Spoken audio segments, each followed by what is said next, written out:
right? Before today, what we are learning is qualitative analysis, right? Qualitative analysis starting with analysis of cation, right? From group 1, 2, and 3 until 5, yeah? Until group 5, cation. And then the last 2 weeks, right? We are studying analysis of anion, yeah, anion. Chloride anion, sulfate anion, nitrate anion, and there are so many things that we already learned. Now, starting this week, we are moving into the next part of class, that is quantitative, yeah, quantitative. And the quantitative, we will be learning two methods, gravimetry and titration, yeah, gravimetry and titration. Now, gravimetry related with mass, yeah, titration related with volume, okay, volume. So now so the gravimetry, we will be meeting for two meeting, right? And then the rest of it, we will be learning about titration. Now, so in gravimetry, the parameter that we will be learning is mass. So we will be using mass as an analytical signal, yeah? So since we will be using mass, so we will be working with solid, yeah, solid. So for example, we have a sewage treatment facility for water. So we want to determine, we want to understand how much the suspended solid in the water, yeah? So what is suspended solid? Suspended solid is, the definition is solid that will be settled down.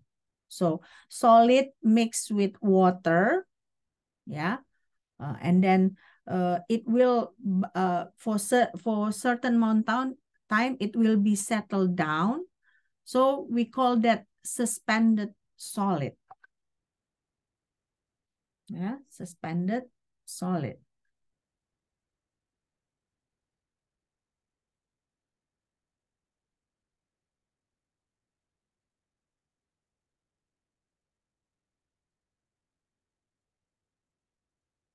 Okay, now, so the first thing we need to do for this type of method is first we collecting a sample, right? After we collecting a sample, we weigh a filter paper. Yeah, we try to find out how many grams of the filter paper. And then after that, we filter the solution, right? We filter the solution, and then after we filter the solution, we let it dry by air. So that we need to make sure that when we find the mass of filter paper and the solid, the liquid will not be included.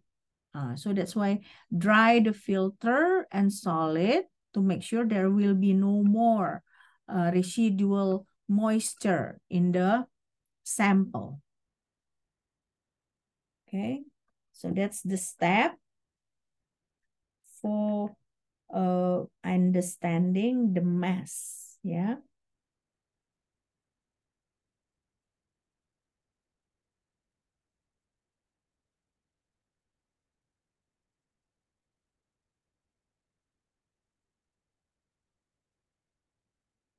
So this is easy because we already have a solid in the solution. So we just need to filter it. And after we filter it, we can take out the solid. We just like let it dry to make sure we are not taking the mass of the moisture also. We just taking the mass of the solid. Then we will know, yeah, how many gram of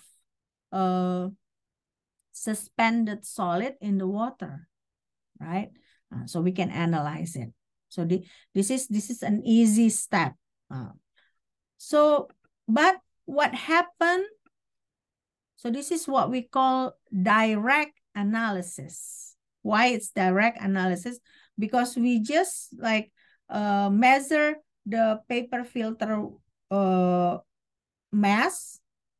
After that, we measure the mass of the solid and the filter paper.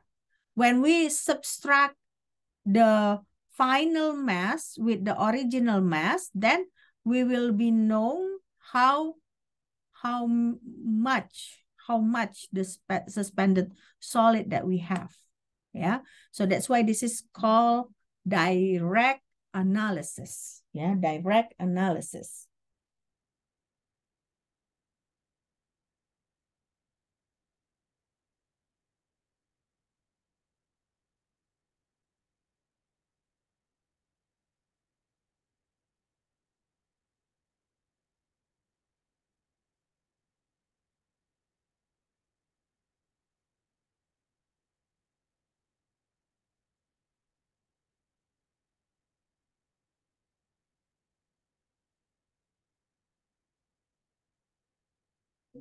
Okay, finish this.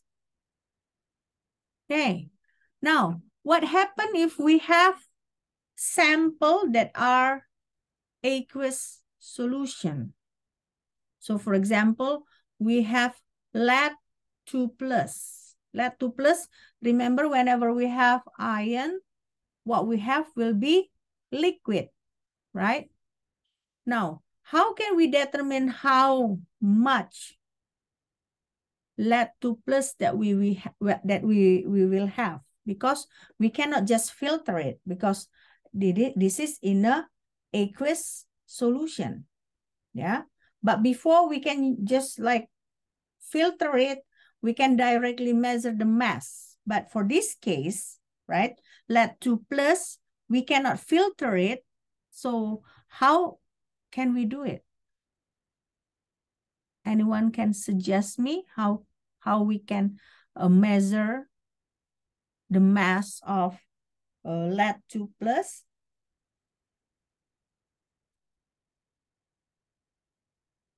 Anyone? Hmm?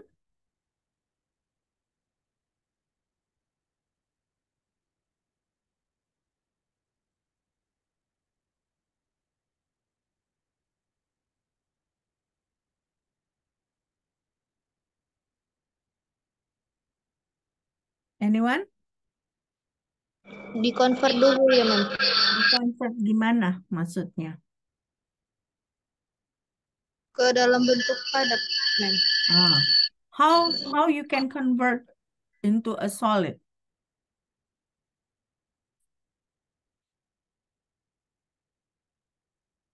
Nia tadi yang jawab ya, Nia.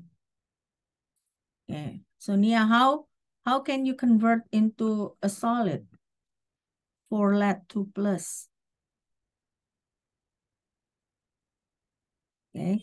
So this is what we call indirect analysis, right? Indirect. Why indirect? Because it's true you need to convert it into a solid, but how is by using electrolysis? Yeah. First, you have a platinum electrode, right?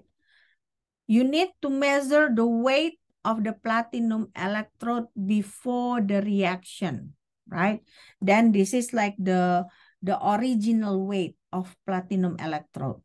And then you connect the battery, yeah, the battery with the platinum electrode. So, and then you have a lead 2+ solution. Since you have electrode, you can change the lead 2+ into lead dioxide. Now, the lead dioxide will be deposited onto the platinum electrode.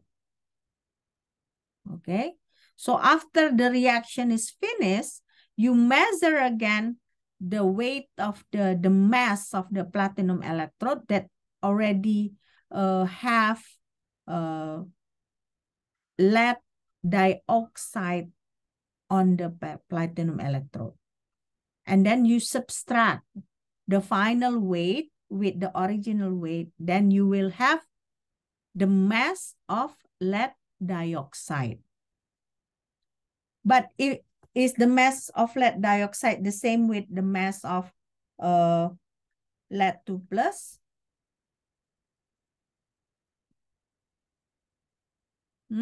Is it the same? So you need to convert it to mole first, right? To mole by using this reaction, right? So you can use, so this is the explanation. So you weigh the anode before and after we apply the potential. We get the mass of lead dioxide. And then by using the reaction stoichiometry, you can get the amount of lead 2 plus. Yeah, lead 2 plus. Okay.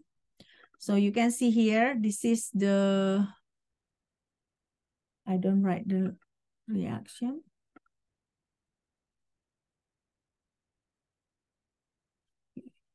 So I don't write the reaction, sorry. So that's the, so this is the reaction, okay? Now this is the reaction. You can see lead 2 plus aqueous plus 4 water, yeah? And the product will be lead dioxide, hydrogen, and H plus. Now, you get the mass of this one, right? You convert it to mole, right? How many mole of this? And after you know how many mole, the ratio for this and this are 1 to 1. So whatever mole for lead dioxide will be the mole for lead 2 plus. And then you multiply with the molar mass, and then you get the mass of the lead dioxide, lead 2 plus, okay? Do you guys finish writing this one? Do you guys finish? Huh?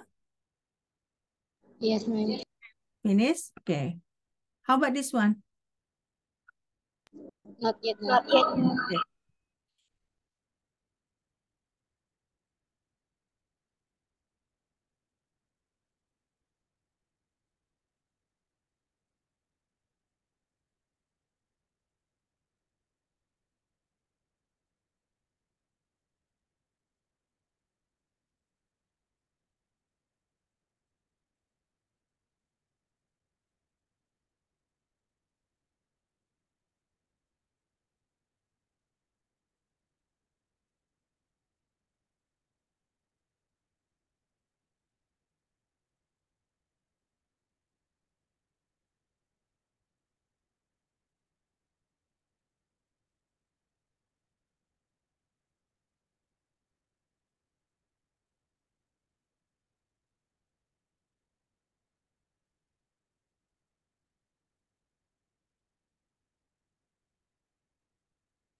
Finish? Finish? Okay. Now, next, so for example, right, we have food, yeah, and then we want to measure the food moisture, yeah, food moisture. So what we're gonna do is we need to heat the sample so that the water will be vaporized. Okay. Now, but the vapor, we need to capture the paper with adsorbent. Yeah, adsorbent. And the adsorbent, you need to weigh it first before it capture the water vapor. Okay. And after that, yeah, the difference between the weight of the adsorbent, like the original weight, the final weight with the original weight, then that will be the water vapor weight. Yeah, so the change in the adsorbent mass. Yeah, you can get the amount of water in the sample. Yeah, in the sample. Okay, so we call this indirect. So I make a mistake here. So an indirect determination of water in the sample. Okay. Do you guys finish writing this one? Yes? Okay. How about this one? Finish? Not yet? Okay. Why don't you guys write it down?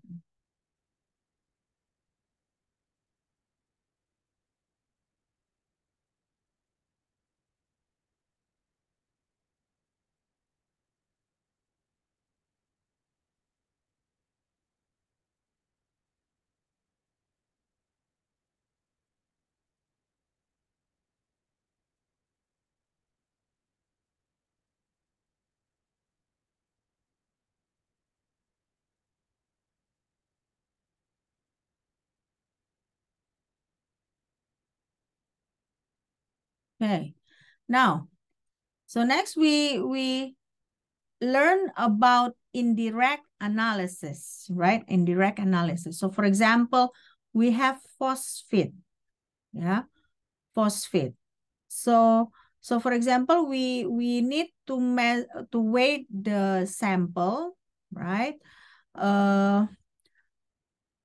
But phosphate is not there, right? So how we can do it?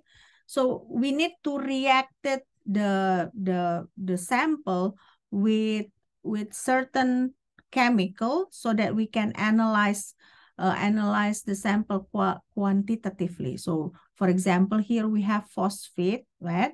This phosphate reduce mercury 2 plus into mercury 2 plus. So this is 2, this is 1, yeah, mercury 2, mercury 1.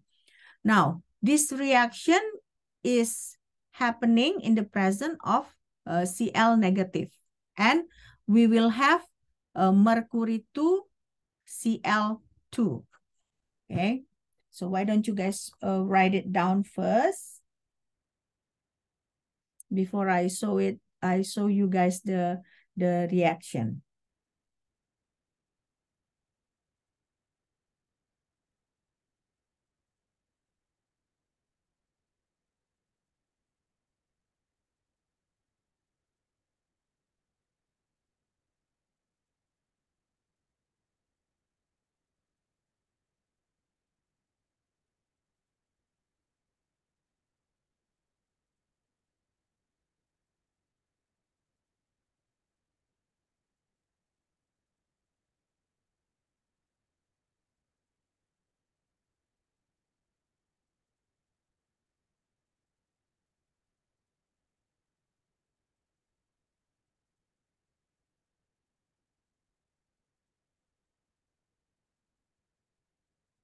Finish? Finish this one? Finish? Finish, ma'am. Okay. Now, the reaction is sort of like this. Okay. So, I don't see the reaction. How come like my slide is all over the place?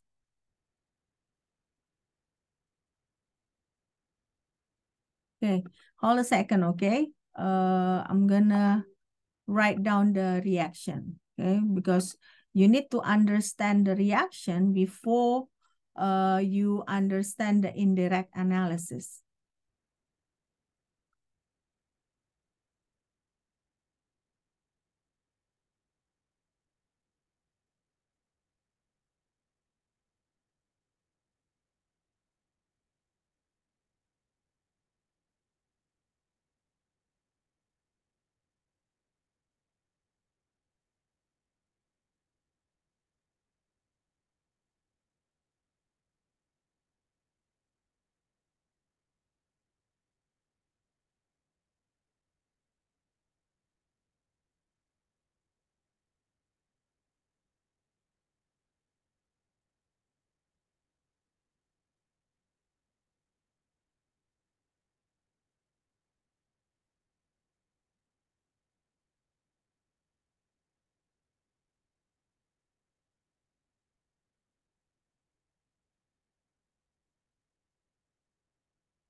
Okay, sorry. I don't know, for some reason, my slide is all over the places. See, like, I don't know what happened with me today. Totally not organized. Okay, that happened. Now, see, like,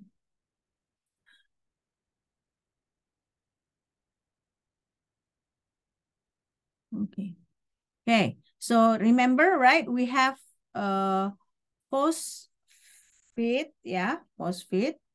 And we want to analyze like how much is phosphate, right? But phosphate is in the aqueous form, so we cannot measure the mass of it. So what we will do will be we react phosphate with mercury chloride, right? And then once we react with mercury chloride, you can see here mercury chloride is also mercury 2, yeah, mercury 2 chloride, mercury dichloride, but react with phosphate, right?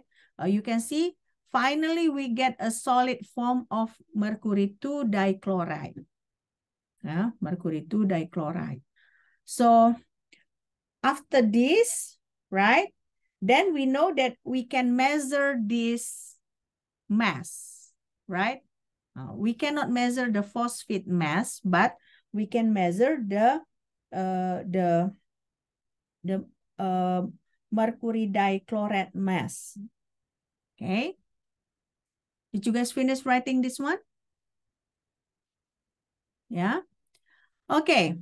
So we add mercury dichloride in excess with phosphate, right? With phosphate. Then we produce a mercury 2 dichloride, right? So this is what we call indirect mass. Why this is indirect mass? Because actually we want to know how much is phosphate. But to know how much is phosphate, we need to react phosphate with mercury dichloride so that we can get mercury 2 dichloride, which is in solid form, right? So we get the mass of this one, get the mole of this, right? By using this reaction, we know the mole is 1 by 1. Then we multiply the mole with the molar mass of phosphate. Okay, so that's why this is we call, right, indirect measurement, because we try to find the precipitates of mass before we can measure the amount of the phosphate in the sample. Okay, so two types of analysis. The first one is direct analysis, right? The second one is indirect analysis. Okay, so direct analysis, what is the example? What is the example of direct analysis? P2 plus. What? What is the example of direct analysis?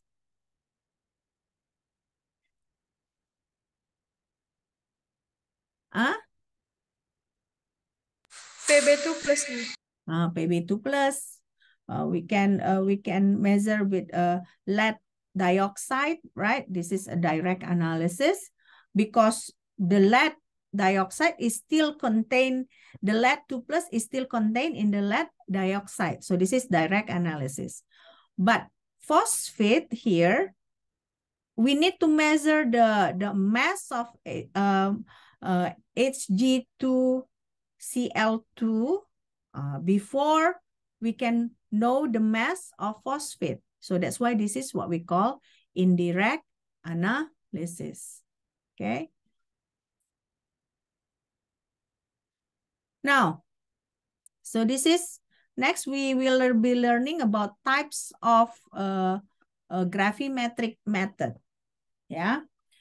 So the first one is here we know that for graphimetry method, right? We will be using as a mass as a parameter, right? We will be measuring the mass.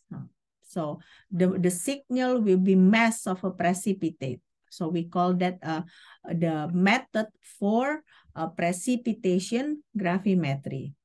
Now, for precipitation gravimetry, we have two types. We have indirect determination. For example, phosphate by precipitating mercury 2Cl2. The second one, we have direct determination by a direct determination of Cl negative by precipitating silver chloride. Okay.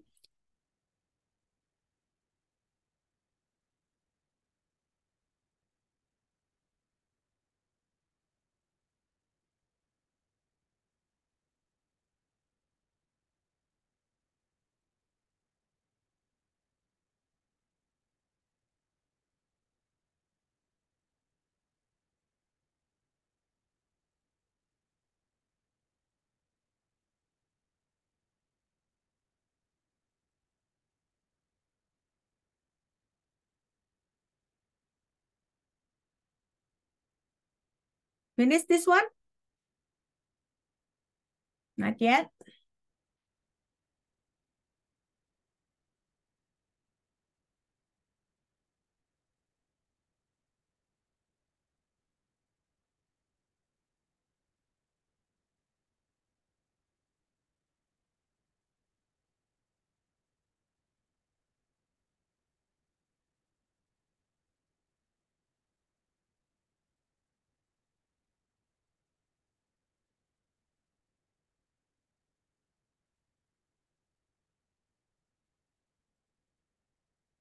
Finish? Okay. Now, I don't know. I don't feel like you guys are serious for this class. I don't see seriousness in you guys. That's how I feel. I don't know why. I feel like you guys all over the places. Am I feeling it right? Huh? Saya kok ngerasa kalian nggak, badan kalian aja yang di sini.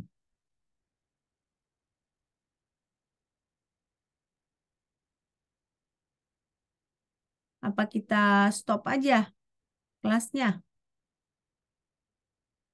Hah? Oke, kalau bisa serius lah ya. Nah, ini pelajaran saya rasa bukan pelajaran gampang ya. Nah, pelajaran sulit ya. Kalau misalnya sebelum UTS itu pelajaran hafalan gitu ya. Nah, tapi pelajaran grafimetri kalian butuh pemikiran karena selain menghitung, nah, contohnya indirect analisis ini tadi, ya kan? Nah, bayangkan kalian mau menganalisa fosfat, nah, tapi kalian harus reaksikan dengan merkuri chloride, nah, baru dapat presipitasi dari merkuri 2 Cl2.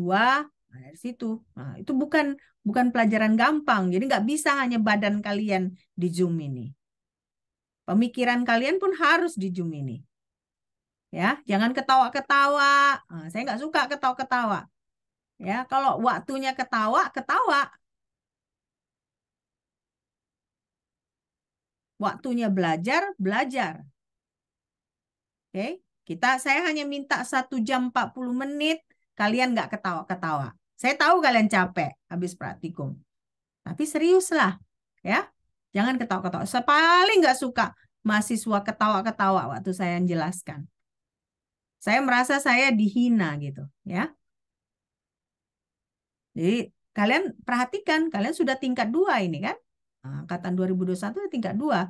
Nah, belajar manner dalam berzoom. Gimana kalau kalian presentasi saya ketawa-ketawa gitu? Suka nggak kalian?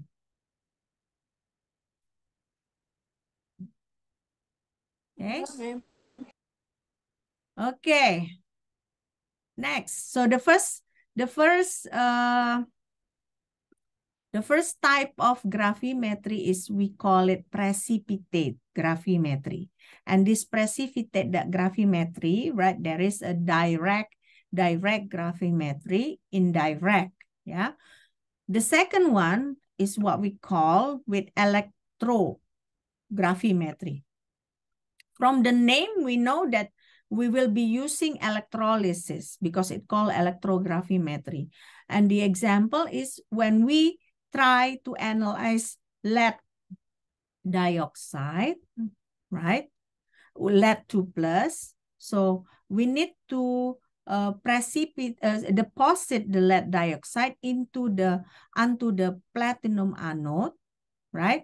That will be the one example for electrogravimetry. Now, the second example is the reduction of copper 2 plus into copper at the platinum cathode also. So two example in this case is, first, the deposition of lead 2 plus onto the platinum anode. The second one is the reduction of copper 2 plus, and then the copper will be also deposit on the platinum anode. So that will be two example of electrogravimetry.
Okay, now, so this is electrogravimetry, right? Now, next is what we call volatilization gravimetry. So volatilization gravimetry, of course, then we need to have a volatile species, yeah, volatile species. So for example, if we want to measure the moisture content of bread, right, then we can use heat to remove the moisture, and then we can measure the mass before and after removing the vapor. Then we will know how much moisture that the bread have. That will be the first one, the first example. The second example is, for example, we want to determine the amount of carbon in the organic compound. So what we have is, we react the organic compound with oxygen. So it will be the product will be CO2 and H2O, yeah, carbon dioxide and water. And by looking at the product, we can understand how much of the carbon that we have in the organic compound. Okay, so the requirement for volatilization gravimetry is, you have to have a volatile species.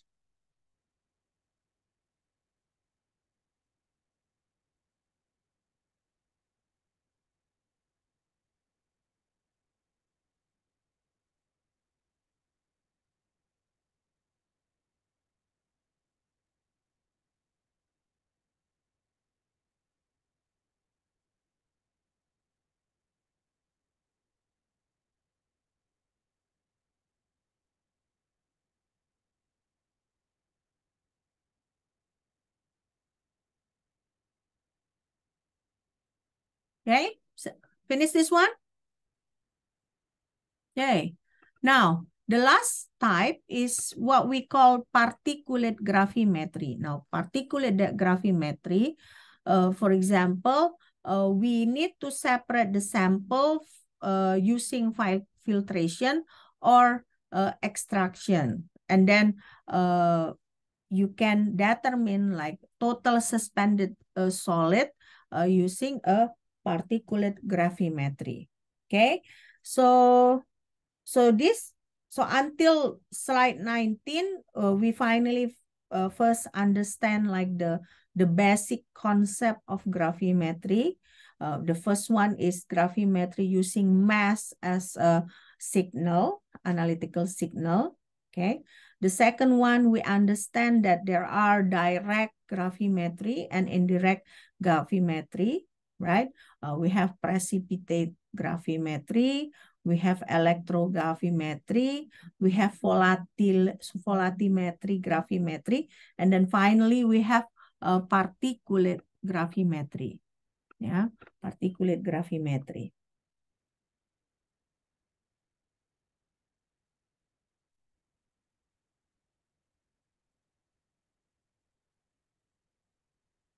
Okay, now since gravimetry is about mass, so the first thing we need to understand is there is a conservation of mass. Yeah, there is a conservation of mass. So what we need to have in gravimetry is we need to have accurate mass balance. Yeah, because in accurate gravimetry we need to have accurate analytical signal. Okay, because a changing of maybe like 0.001 gram, it means it's not accurate, right? So that's why here accurate gravimetric analysis require analytical signal. Yeah, whether it is mass or a change in mass. Okay, now how we can calculate, for example, the indirect analysis, right? We need to react the sample with other things, right? And then we need to measure the mass of the other things, right? Before you can mass the sample that we want to understand. So that concept is basically a conservation of mass. Yeah, conservation of mass. That's why we can use a stoichiometric reaction to calculate the mass using indirect gravimetry. Okay.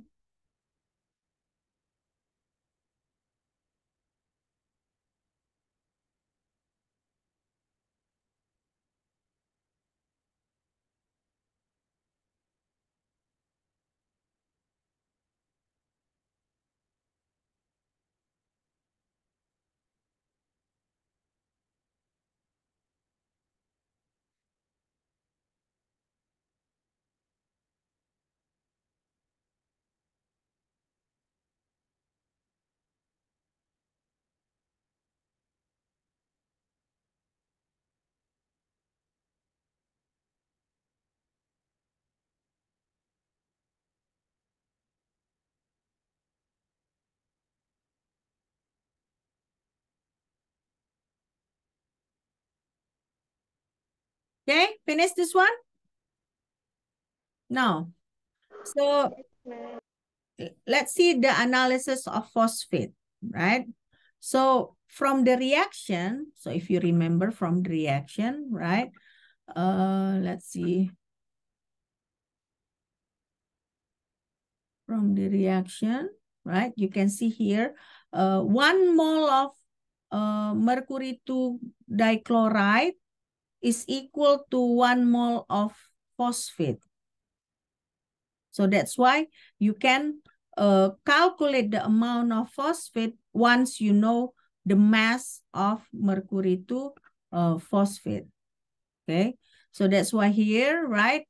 1 mole, right? The analysis is because you know 1 mole of mercury. Oh, I make a mistake here.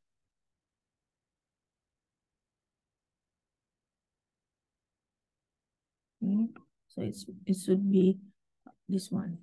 Okay, mercury 2 dichloride, right? Correspond to a mole of dichloride.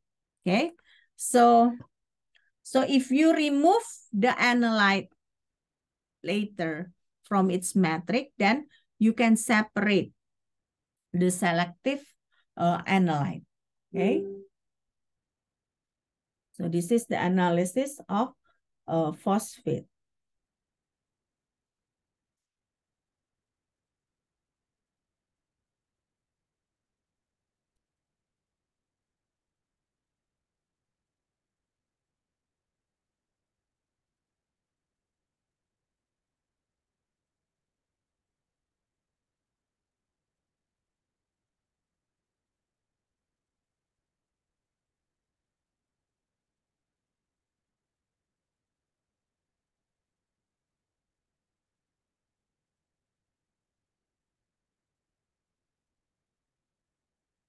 Okay, now next, for example, moisture content, right?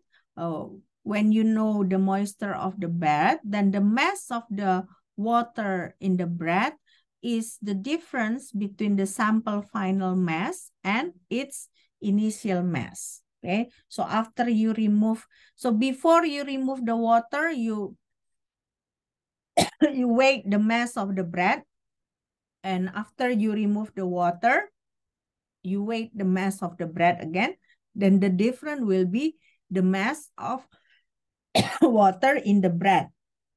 So this is basically conservation of mass. Yeah, conservation of mass. So that's why you can use conservation of mass in the gravimetry method.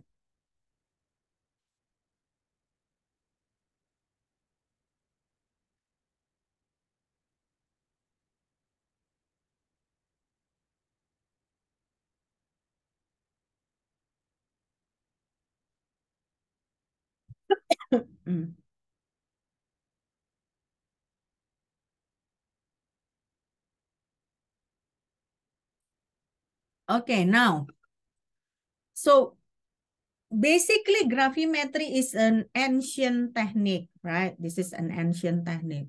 So you probably, when you work in the industry, you don't use gravimetry. Probably there will be a chance that you don't use it, but it's important for you to understand gravimetry, because from gravimetry you can like practice the technique, right? The technique, for example, practice the technique of electrolysis, right? Practice the technique of measuring the mass accurately, right? So that's why it is important.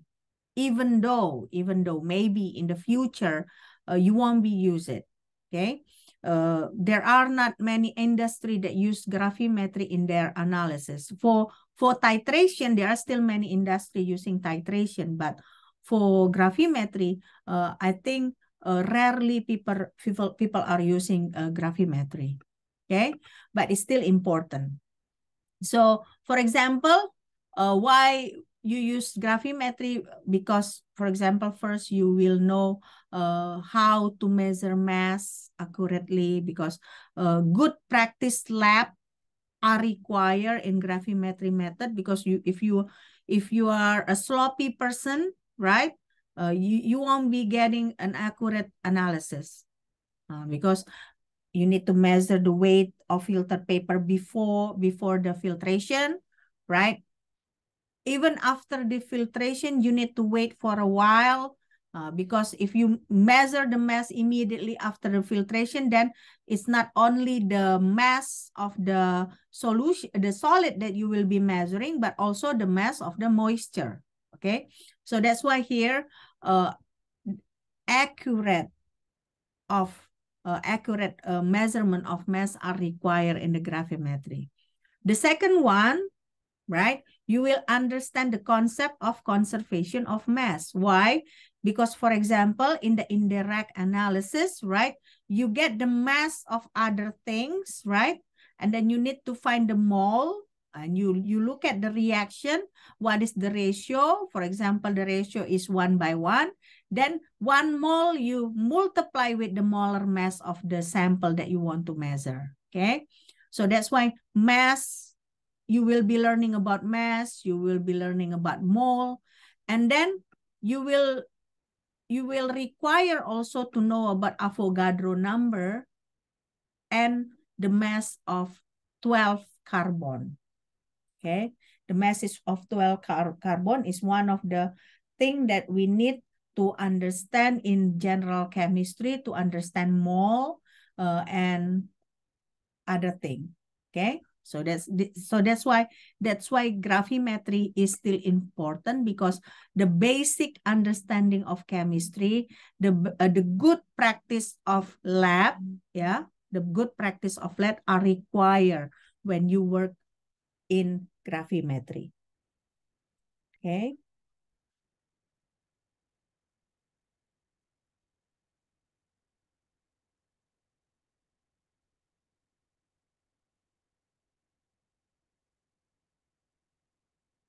Finish this one? Okay, finish, yeah. Okay. So in precipitation, so for example, precipitation. So the first type of gravimetry that we will be learning is precipitation gravimetry. So precipitation meaning that we will have precipitate, and the mass of the precipitate we will measure, right? So in precipitation gravimetry, there will be insoluble compound, right? Right after we add a precipitating reagent or precipitate. Okay, for example, we have a solution, right? And then we want to measure the like certain elements, certain composition of one of the component. So what one thing that we want to know in the precipitation gravimetry is what are the chemical that will precipitate the sample that we want to have. So the chemical that will precipitate is, we call it precipitating a reagent, right? Okay, and then after that, right, then we can measure the mass, and we look at the reaction, right? And then we can see the ratio of the stoichiometry. Then we can finally measure the mass of the sample that we will have. Okay. Did you guys finish this writing this one? Okay. How about this one? Finish? No, that yet? Okay.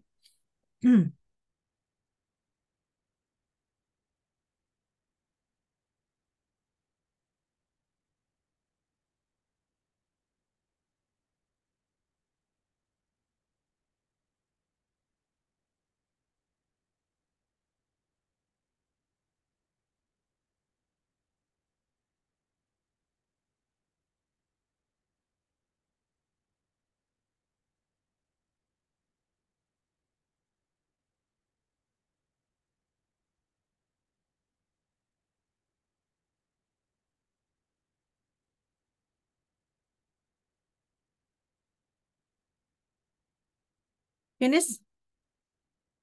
Okay. So now, for the theory, first, precipitation gravimetry have two attributes.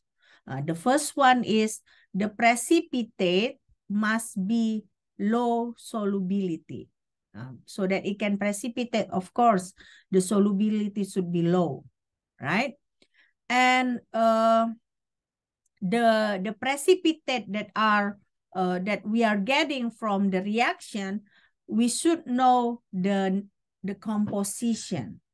Yeah, the composition. So for example, we should know the reaction, and then for the reaction, we should know the ratio between the reactant and the product, so that it will be easy for us to calculate the mass of the sample.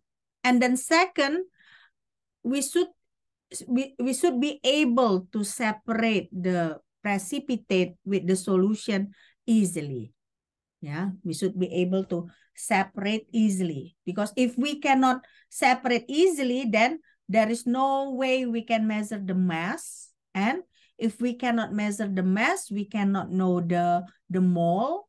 And if we cannot know the mole, then we won't be able to determine the mass of the sample that we want to analyze.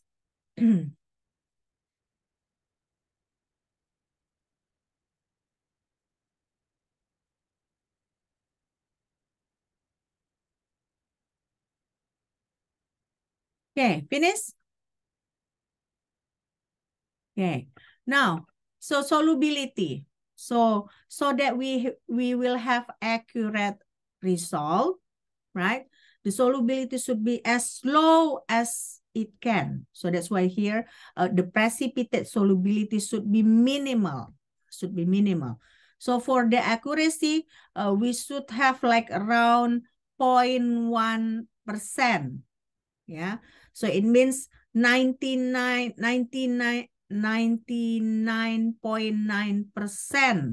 of the precipitate should be in the analyte. Yeah, should be analyte. So that's why the solubility should be minimal. Of course, sometimes not all of the sample will be precipitate out, right? That's why the accuracy should be plus minus 0.1%. Now, is it possible to make it 100%? I don't think it's possible. Because why? Because it will be related with the solubility of the precipitate.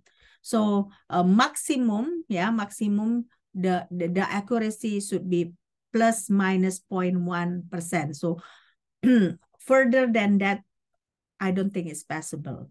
It's not possible. Okay.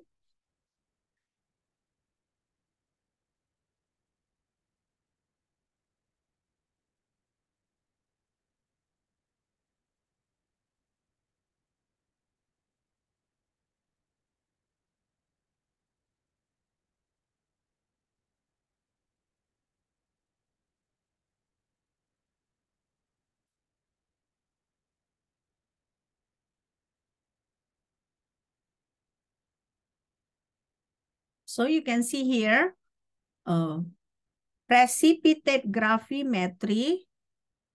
In order for us to be able to do that, we need to understand the solubility of our sample. Okay, because here you can see that the solubility of the precipitate is playing an important role to get an accurate measurement.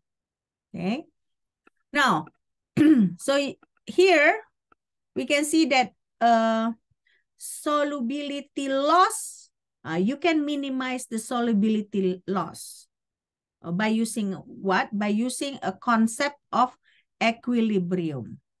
Ya, jadi so this here the solubility loss you can minimize by controlling the condition of the precipitate. Yeah, and so for example, you can use the equilibrium reaction so that you can control the precipitate's solubility.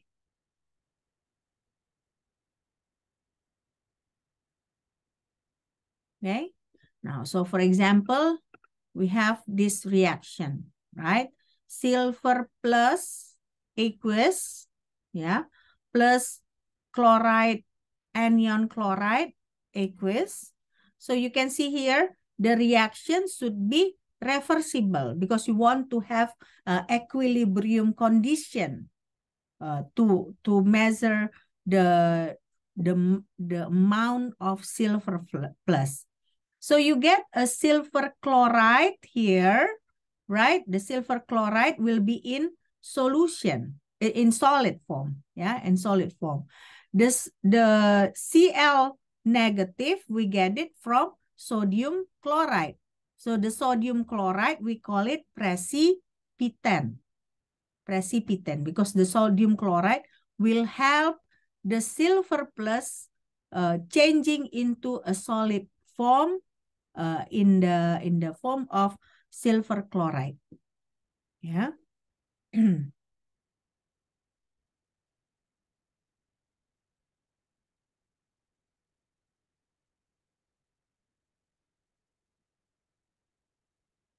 Finish this one?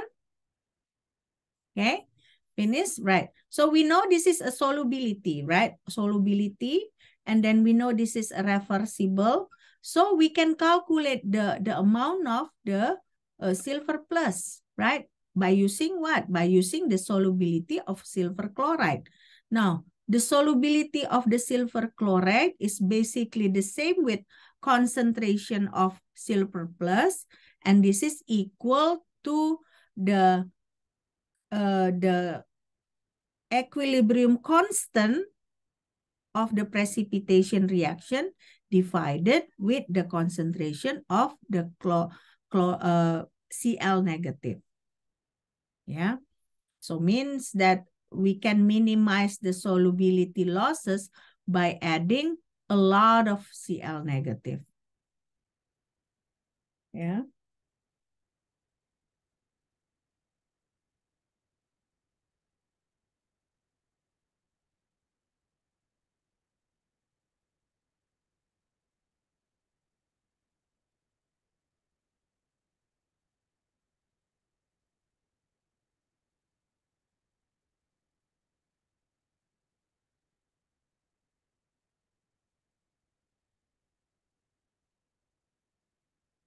Finish this one? Okay. Now, so this is the graph that will help us understand the solubility of silver chloride. So you can see here, this is logarithm of solubility of silver chloride. And this is will be the PCl, right? And you can see here, this is going down, right? And then this is going up. Okay. Now this is in silver plus. This is silver chloride aqueous. This is silver dichloride, and this is silver trichloride. And you can see here the red line. This is shows the value, the prediction value of solubility of silver chloride. So this figure 1, right? Give us a conclusion that by adding large excess of Cl negative will increase the precipitate solubility. Yeah. Why? Because you can see here, this is silver. The solubility is increasing in here when the Cl is more. Yeah, this is one. Silver 1 is you can say it is still aqueous, right? But there is no more aqueous here in here. So you add more, right? You will increase the precipitates solubility, yeah? Adding a large excess of Cl negative, so you increase the precipitate solubility. Because remember, when I say negative ion, the chemical will be in liquid form, yeah?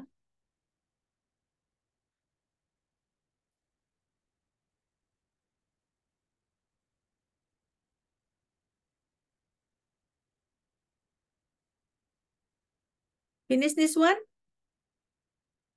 Ma'am, sorry ma'am. Ya. Sebelum berarti kalau misalnya konsentrasi Cl negatifnya semakin tinggi, yang didapat precipitate-nya juga semakin banyak, Ma'am. Precipitate solubility, increase the precipitate solubility. Enggak, semakin ini dia, semakin solubility, semakin larut dia. Kalau increase the precipitate solubility, berarti kan solubilitasnya semakin tinggi. Nah, kalau solubilitasnya semakin tinggi, berarti dia semakin larut. Makanya dia di sini kan negatif, 2 negatif. Kalian ingat kan kalau saya bilang dia ion, dia pasti semakin larut. Ya. Thank you, ma'am. Ya. Memang ini bukan topik gampang ya. Nah, saya tadi udah warning ke kalian kan. Kalau misalnya sebelum UTS memang bisa kita hafal ya kan. Tapi kuantitatif ini kita harus mengerti konsep ya.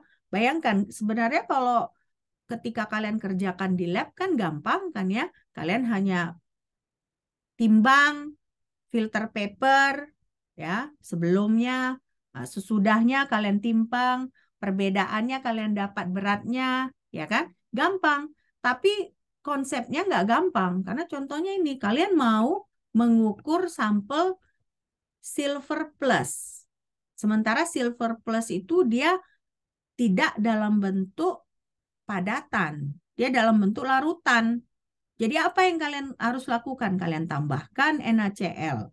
Nah, ketika kalian tambahkan NaCl, nah dia jadi AgCl. Nah, AgCl itu kan dia padatan. Nah, jadi kalian bisa ukur mass-nya. Tapi ternyata, ya kan? Ternyata kelarutan dari AgCl itu, ya kan? Bergantung juga dengan sebanyak apa NaCl yang kalian tambahkan. Ya.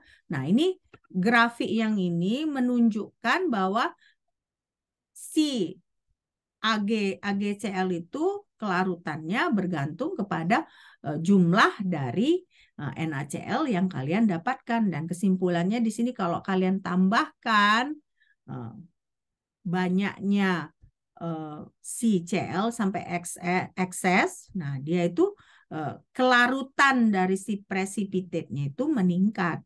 Ya, kelarutannya meningkat karena bertambah Cl-nya ini kan. Jadi akibatnya dia negatif. Jadi dia jadi seperti kompleks. Nah, otomatis kalau dalam bentuk kompleks dia jadi larutan, ya.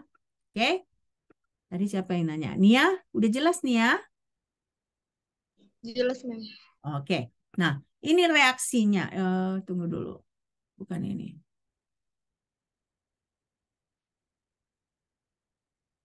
Oke. Ada tadi reaksinya kok jadi gambar-gambar semua ini. Oke. Nah, ini reaksinya kan. Nah, let's see this reaction. Okay. Silver chlorometal ligand complex ya.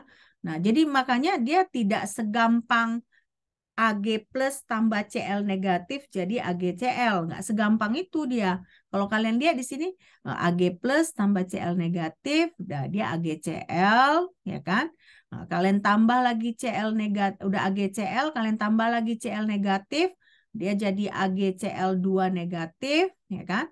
Tambah lagi AgCl2 negatif, ditambah lagi Cl negatif, jadi AgCl3 negatif. Nah, jadi makanya kalau kalian menambahkan sodium klorida itu pun kalian harus hati-hati karena kalau ekses kalian tambahkan malah dia jadi silver chloro metal ligand ya.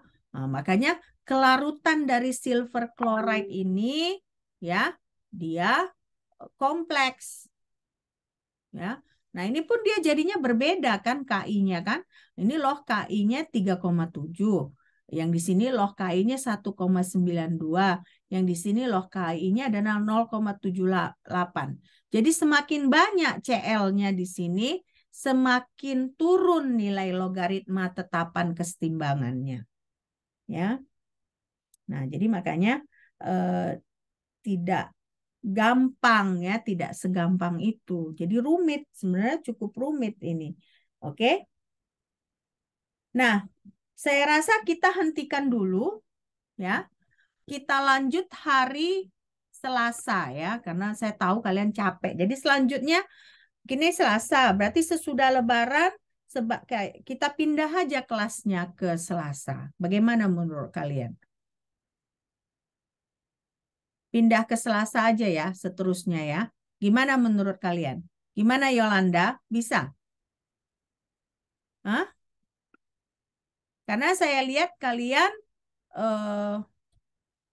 tabrakan jadwal yang sekarang dengan lab. Ya, kalian belum sempat makan, belum sempat, memang sekarang bulan puasa, tapi nanti sesudah Ramadan, sesudah Lebaran kan, kalian kalau seperti ini mepet sekali nggak jadwalnya? Hah? Bagaimana? Bagaimana Yolanda? Mem, sebetulnya kan jam 9.40 sampai 11.20 itu kami nggak ada puasa. Ya. Kemarin itu bisa karena online kan, Mem. Takutnya nanti kalau offline nggak terkejar gitu, Mem. Kenapa nggak terkejar? Soalnya kan pindah gedung gitu, Mem. Gedungnya jauh-jauh. Soalnya di gedung 12, Mem. Nggak apa-apa, cari aja kelas nanti di gedung 12. Oh, Nah ya, iya. biar kita, kalian nggak capek apa habis praktikum langsung lagi kelas kayak gini? Saya lihat tadi badan kalian nggak di sini. Badan kalian aja yang di Zoom. Pikiran kalian tak kemana-mana. Nggak capek kalian? Rupanya tetap Jumat gini. Hah? Gimana? Saya mikirin kalian. Hah? Gimana? Nah, Selasa ini kan kita masih ketemu kan ya. Nah, nanti saya sih cenderungnya selanjutnya pun kita tetap Selasa aja kalau memang kalian hari Jumat praktikum. Siang juga kalian ada mata kuliah? Ada, Ada. Mem, sampai Nah, sampai berarti jam 1. kalau Selasa berapa mata kuliah kalian? 4, Mem. Selasa pun 4. Oke. Tapi nggak ada praktikum kan? Nggak ada kan? Praktikum lebih menyita tenaga nggak? Ya nggak? Hah? Gimana? Atau kalian lebih suka Jumat? Hah? Kok pada diam? Saya tanya pendapat kalian. Kalian yang menentukan. Ini saran saya, saran saya. Karena saya lihat tadi saya buka Zoom jam 10.30, kalian belum ready, ya kan? Nah, itu aja udah 15 menit. Nah, saya pun jadinya terganggu mood saya kan. Nah, jadi eh, gimana menurut kalian? Ini saran saya sih. Mau tetap Jumat?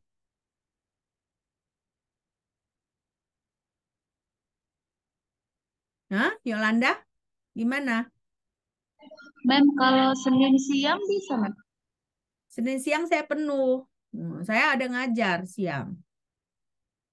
Jadi Senin saya ngajar, eh, Rabu saya ngajar, Kamis saya ngajar, Jumat jam 8 saya ngajar. Nah, jadi saya juga penuh, bukan saya nggak penuh, saya penuh juga ya.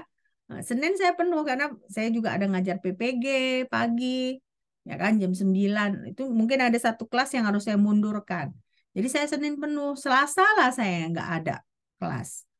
Makanya saya bilang kalau misalnya kalian lebih suka, kalau kalian mepet gini, apalagi nih habis ini ada lagi kelas kalian jam 2 ya, ya kan? Iya, Mem. Nah, ya, terserah Selasa. kalian sih. Hah? Kalian pikirkan, nanti keputusannya kalian WA saya. Oke, Yolanda, ya, Selasa aja, Mem. Iya, Mem. Selasa aja. Oke, Selasa Iya. ya. Nah, jadi tetap kita ketemu Selasa ini ya. Nah, nanti Selasa depan juga berarti sesudah Lebaran berarti kan sampai 25 ya. Berarti minggu berikutnya baru kita ketemu. Oke? Ya? Oke. Baik. Sampai jumpa hari Selasa. Eh, semoga kita tetap sehat. Oke, bye.